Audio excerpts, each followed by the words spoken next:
Halo Sobat UT, Assalamualaikum warahmatullahi wabarakatuh. Perkenalkan, nama saya Saidah Robiatul Adawiyah dengan NIM 0560364665. Saya berasal dari UPBJJ Layanan Luar Negeri dengan program studi Teknologi Pendidikan. Oke, baik. Pada video kali ini, saya akan menjelaskan tentang hasil praktik yang akan saya laksanakan mengenai penggunaan beberapa perintah dasar pada Command from Windows yang digunakan dalam pengelolaan sistem dan jaringan komputer. Praktik ini bertujuan untuk memahami fungsi pada setiap perintah jaringan serta mengetahui cara penggunaannya dalam proses troubleshooting dan konfigurasi jaringan. Oke, yang pertama itu perintahnya adalah ketik CD kita. Setelah buka CMD, kita ketik CD di sini, kemudian enter. Nah, dia fungsinya itu untuk membuka folder tertentu melalui CMD dan mempermudah navigasi direktori. Yaitu biasanya CD ini atau change directory ya kepanjangannya digunakan untuk berpindah direktori atau folder pada command prompt seperti itu. Terus kemudian yang kedua itu perintah di sini adalah CLS. CLS, kemudian enter. Nah, fungsinya untuk apa sih CLS ini? CLS itu berfungsi untuk merapikan tampilan CMD atau menghapus gitu ya, menghapus hasil perintah yang sebelumnya ada di layar CMD tersebut seperti itu. Nah, perintah CLS ini biasanya digunakan untuk membersihkan gitu ya atau merapikan gitu seluruh tampilan yang ada di command prompt seperti itu. Kemudian yang ketiga di sini perintahnya adalah CLS garis miring tanda tanya. Enter. Nah, di sini perintah yang ketiga ini CLS garis miring tanda tanya gitu ya, sebagai digunakan untuk menampilkan bantuan atau informasi penggunaan perintah pada CLS. Fungsinya untuk apa sih? Fungsinya untuk menampilkan dokumentasi singkat gitu ya, suatu perintah atau membantu pengguna memahami fungsi daripada command itu sendiri. Seperti itu. Terus kemudian yang keempat perintahnya di sini adalah kita ketik dir, kemudian garis miring tanda tanya. Enter. Nah, seperti ini tampilan teman-teman. Fungsinya untuk apa dia? Untuk digunakan ya, untuk melihat penjelasan dan parameter pada perintah dir itu sendiri gitu, yang mana berfungsi untuk merapikan daftar opsi perintah dir, juga membantu memahami penggunaan pencarian file dan folder. Seperti itu. Lalu kemudian pada perintah yang kelima adalah ipconfig. Ipconfig. Enter. Nah, ipconfig di sini fungsinya untuk apa? Fungsinya untuk mengetahui alamat IP perangkat seperti itu, juga sebagai guna kita mengetahui subnet, mask, dan gateway kayak gitu. Jadi perintahnya itu di sini sebagai perintah ipconfig ya. Di sini digunakan untuk melihat konfigurasi IP pada komputer itu sendiri seperti itu, teman-teman. Nah, kemudian kita lanjut ke nomor 6 ya. Kalau tadi nomor 5 ipconfig, nomor 6 di sini adalah ipconfig garis miring all seperti ini. Ipconfig, sorry. Garis miring all. Ipconfig garis miring all. Sini. Enter. Nah, tampilannya jadi seperti ini. Oke.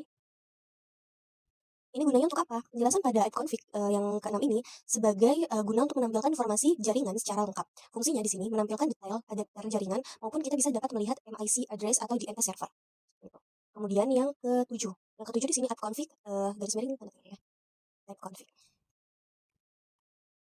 Oke, enter. Nah, tampilannya jadinya seperti ini dia. Oke. Sudah terlihat ya. Nah, ipconfig di sini yang ketujuh ini digunakan untuk perintah gitu ya. Perintah yang digunakan untuk melihat seluruh parameter yang tersedia pada ipconfig. Kayak gitu fungsinya. Kemudian setelah yang perintah nomor 7 kita masih ada di ipconfig juga. Yang perintah nomor 8 ipconfig underscore release. Oke, jika sudah kita pencet enter. Tampilannya seperti ini teman-teman. Ipconfig underscore ipconfig garis miring release. Nah, di sini fungsinya untuk apa sih dia? Fungsinya adalah sebagai perintah icon atau release di sini digunakan untuk melepaskan alamat IP yang diperoleh dari DHCP pada server yang kita punya gitu pada jaringan komputer. Nah, fungsinya juga di sini sebagai memutus sementara konfigurasi IP, juga sebagai digunakan saat troubleshooting jaringan gitu. Jadi kalau misalnya jaringannya rusak, kita bisa menggunakan ipconfig release ini. Lalu yang ke-9. Yang ke-9 di sini masih dalam ipconfig. Kita ketik dulu ipconfig. Ipconfig apa? Ipconfig renew. Jika sudah kita pencet enter. Nah, tampilannya jadi seperti ini. Ini kan icon renew. Fungsinya untuk apa sih? Nah, fungsinya di sini sebagai perintah gitu ya, yang digunakan untuk meminta alamat IP baru atau DHCP server kayak gitu. Jadi meminta DHCP atau alamat IP yang baru. Ini fungsi dari ipconfig yang renew yang ke-9. Kita masih ada sampai 20 ya. Terus kemudian masih di yang sama ipconfig yang ke-10 ini adalah display DNS, sorry, pada ipconfig sini, ipconfig garis miring display DNS. Ketik enter. Nah, dia fungsinya seperti ini. Fungsinya untuk apa? Yang nomor 11 ini sebagai perintah atau ipconfig ini ya. Display DNS sebagai perintah digunakan untuk melihat change DNS yang tersimpan pada komputer itu sendiri kayak gitu. DNS yang ada di dalam komputer. Fungsinya juga sebagai guna untuk menampilkan riwayat alamat yang ada di website yang pernah kita akses. Itu fungsi dari iConfig display DNS. Kemudian yang nomor 11 masih dalam iConfig. iConfig. Kita ketik lagi iConfig underscore flash DNS. Kalau tadi display DNS, sekarang flash DNS. Kita ketik enter. Fungsinya seperti ini teman-teman. Dia hanya sedikit tidak sepanjang yang sebelum-sebelumnya. Nah, yang nomor 11 ini perintahnya digunakan untuk apa? Untuk menghapus atau menghapus cache DNS ya. Kalau yang sebelumnya yang di display DNS ini, nah mana yang display DNS? Ini ya. Nah, di atasnya kalau yang display DNS ini digunakan untuk nah, yang display DNS tadi sempat tukar digunakan untuk melihat gitu ya, melihat cache DNS yang tersimpan pada komputer. Sedangkan yang flash DNS digunakan untuk menghapus cache DNS.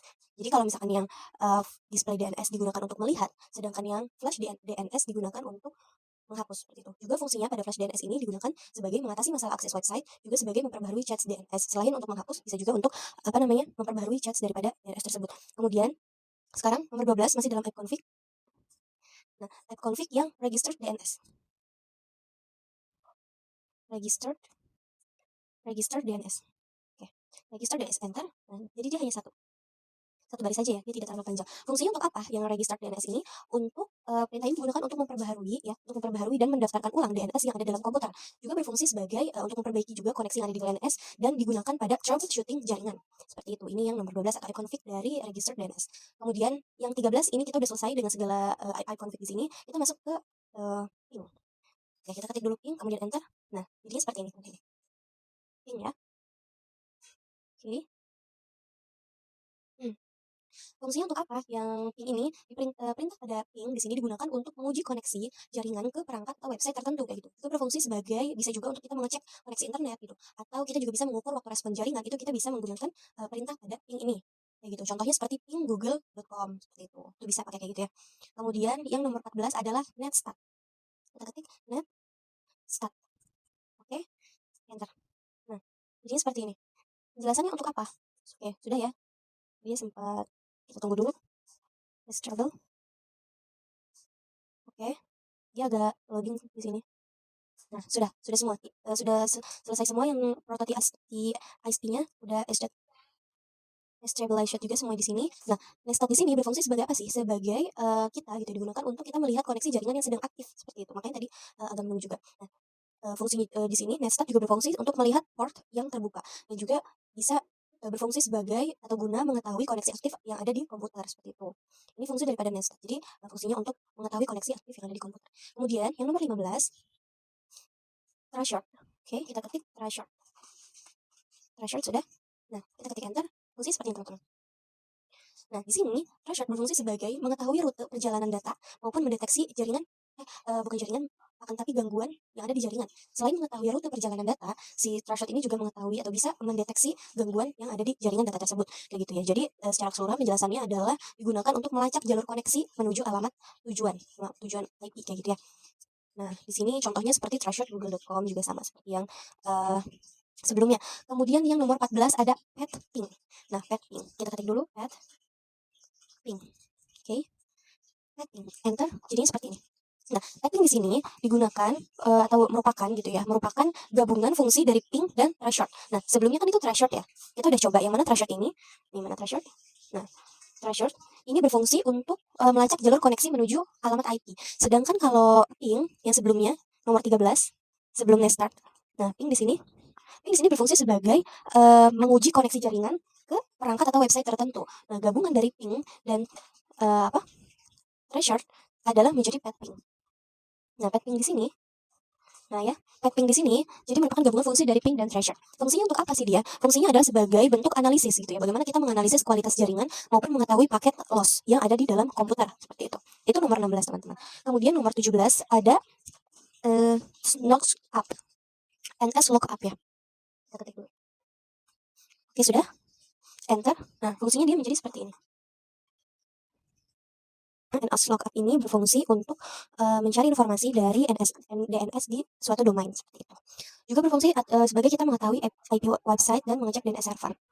Bisa juga kita cari di nslookup google.com seperti itu ya. Lalu kemudian kita juga bisa yang selanjutnya di perintah nomor 18 ada nets. Ya.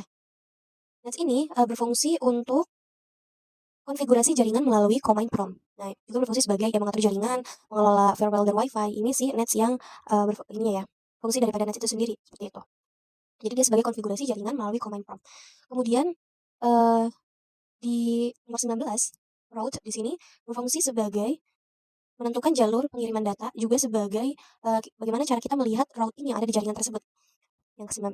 Kemudian yang terakhir, di nomor 20, net, penjelasannya yaitu sebagai gunanya ya untuk mengelola layanan jaringan dan user komputer, yang mana dia itu berfungsi sebagai mengatur user dan mengelola service jaringan. Oke, baik teman-teman, mungkin demikian penjelasan mengenai berbagai perintah dasar command prompt, khususnya perintah-perintah jaringan seperti ipconfig, ping, netstart, sampai nanti tadi ke net ya dari 1 sampai 20. Dengan memahami perintah-perintah tersebut, saya harap kita akan lebih mudah mengelola, mengecek dan memperbaiki masalah jaringan komputer. Semoga presentasi ini dapat bermanfaat dan tugas ini dapat dinilai baik, dan semoga dapat menambah pengetahuan kita tentang administrasi jaringan komputer. Sekian, terima kasih. Assalamualaikum warahmatullahi wabarakatuh.